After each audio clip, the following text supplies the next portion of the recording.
मेरी ख्वाहिश भी यही है, मेरी उम्मीद भी यही है कि मीडिया की आज़ादी हुकूमत की तरजीहात में नंबर 1 पर होगी और आगे भी रहे। और मईशत के ऊपर ख़बर देना और सच्चाई से ख़बर देना ये बहुत ज़्यादा ज़रूरी है। और इसी के साथ मैं आपको बताता चलूँ कि दुनिया की मईशत शदीद तरीन दबाव का शिकार है। बिटकॉइन, क्रिप्टो करेंसी सत्यानाश, बेड़ा गर्क हो गया। जितने लोगों ने पैसा लगाया ऐसी की तैसी हो गई, रातों रात अरबों डॉलर ज़ाया।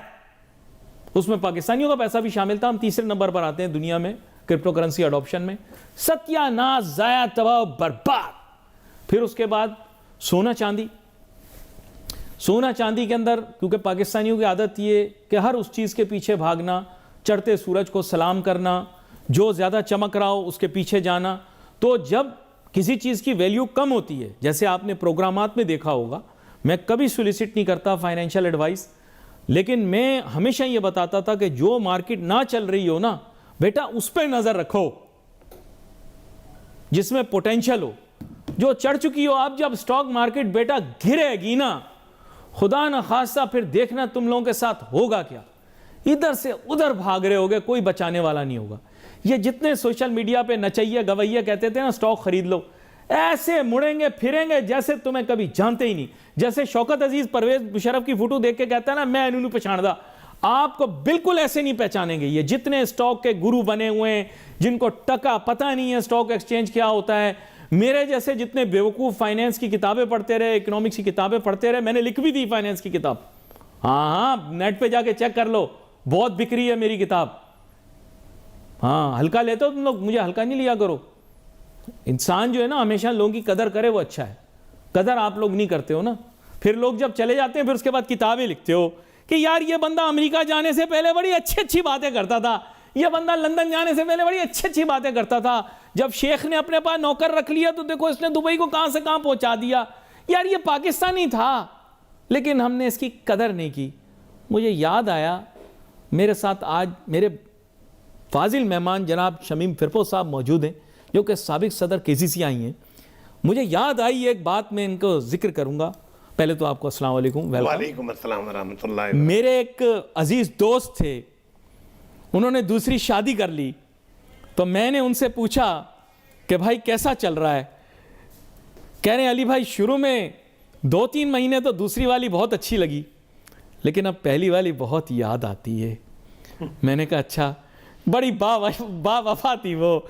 मैंने कहा कमाल है कि बड़ी खिदमत करती थी मेरी। मैंने कहा अच्छा। कहते बुरे वक्तों में मेरा बड़ा साथ दिया उसने, अच्छे वक्त में मैंने दूसरी जवान कर ली। मैंने कहा बस इसी तरह जितने लोग पाकिस्तान छोड़ छोड़ के जाते हैं, हम कहते हैं यार वो यहाँ थे तो बड़ा अच्छा काम करते थे। माजरत, सॉरी, मैं जज्बात में खो गया। आजकल ये मुल्क थोड़ा नफसियाती हुआ है, मैं भी हो गया हूँ। ये अक्सर आप जज्बात में खो जाते हैं। तो इस पर ज़रा थोड़ा सा तबसरा दीजिएगा कि बैनुल-अक़वामी मईशत शदीद दबाव का शिकार, मार्केटें, उसके अलावा सोने चांदी की कीमत में एकदम गिरावट, और इसके अलावा स्टॉक मार्केटों में दबाव, क्रिप्टो मार्केट जिसके मुतल्लिक आप पहले भी राय दे चुके हैं कि वो क्या है क्या नहीं, वो भी शदीद दबाव का शिकार। अरबों रुपया उसके अंदर से वाइप आउट हो गया, उसमें पाकिस्तानियों का भी होगा। हम तीसरे नंबर पर हैं भाई। तो अब इस पर थोड़ा सा तबसरा, और ईरान के पास बेड़ा पहुँच चुका। जंग आज हुई, कल हुई या कभी भी ना हुई? जी अली भाई, मुझे लगता नहीं कि जंग होगी। मैं भी दुआ कहूँ। बहरहाल यानी क्या कहते हैं, अमेरिका बहादुर अपना पूरा जोर लगाएंगे, यानी क्या कहते हैं धमकियां देंगे, क्या देंगे, लेकिन वो जंग नहीं करेंगे, क्योंकि उन्हें मालूम है कि जंग में फिर यानी वो भी यही तबाही नहीं होगी, उनके यहाँ भी तबाही हो जाएगी बहुत ज़्यादा। बहरहाल ये दुनिया उसकी लपेट में आ जाएगी, तो ये इतना आसान नहीं है। अच्छा, दूसरी बात आपने कही सोना चांदी और दीगर धातु की और जो क्रिप्टो करेंसी है उसकी, तो ये तो देखें होना था। सवाल ये कि जिस तेज़ी के साथ ऊपर जा रहा था, यानी 2 दिन में 71,000 रुपए यानी क्या कहते हैं अपना तोले पे बढ़े थे, तो जाहिर बात है कि उसके बाद उसने नीचे भी आना था। एक होता है जेन्युइन, यानी क्या कहते हैं एप्रिशिएशन, कि भाई यानी कोई एप्रिसिएशन हो तो जेन्युइन हो, कि उसके अंदर बतदरीज आहिस्ता आहिस्ता करके ऊपर चढ़े। लेकिन अगर लैंडस्लाइडिंग एकदम ऊपर जाएगा तो फिर नीचे भी आने का बहुत ज़्यादा खदशा होता है। पॉइंट तो ये तो होना था। अच्छा, जहाँ तक स्टॉक का ताल्लुक है, स्टॉक में मैं समझता हूँ कि शायद अब कुछ बेहतरी आएगी, थोड़ी सी लग रहा है आपको? थोड़ी सी और बेहतरी आएगी। उसकी वजह यह है कि एक्सपोर्ट जो हमारे यहाँ एक तरह से यानी तबाही के दाने पे पहुंची हुई थी, उसमें थोड़ी सी यानी क्या कहते हैं अब रुकावट आई है। और हुकूमत वक्त ने यानी इसको देर से समझा, लेकिन बहरहाल समझ लिया है बैठ के। देर आए दुरुस्त आए। जी हाँ। तो उन्होंने फिर तमाम यानी क्या कहते हैं स्टेक होल्डर्स को बुलाया, जो ख़ास तौर से एक्सपोर्टर से, बड़े एक्सपोर्टर से, उनको बुलाया, उनसे बात की, उनसे समझा। सवाल ये कि इतनी देर में क्यों, ये तो बहुत पहले हो जाना चाहिए था। जितनी इंडस्ट्रीज बंद हुई हैं हमारे यहाँ, अली भाई आपका तसव्वुर नहीं है यानी क्या कहते हैं कितनी इंडस्ट्रीज बंद हो गई फैसलाबाद में, कितनी इंडस्ट्रीज बंद हो गई कराची में।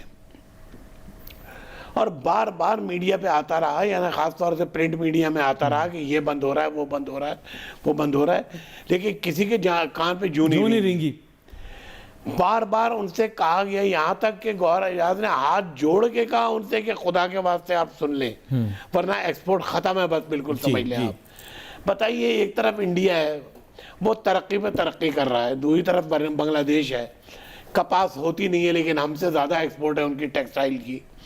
कितने शर्म की बात है हमारे लिए, हमें डूब मरना चाहिए कि जब 1 रुपए के 2 टके होते थे वहाँ पर आज हमारे 2.5 रुपए का 1 टका है। अच्छा।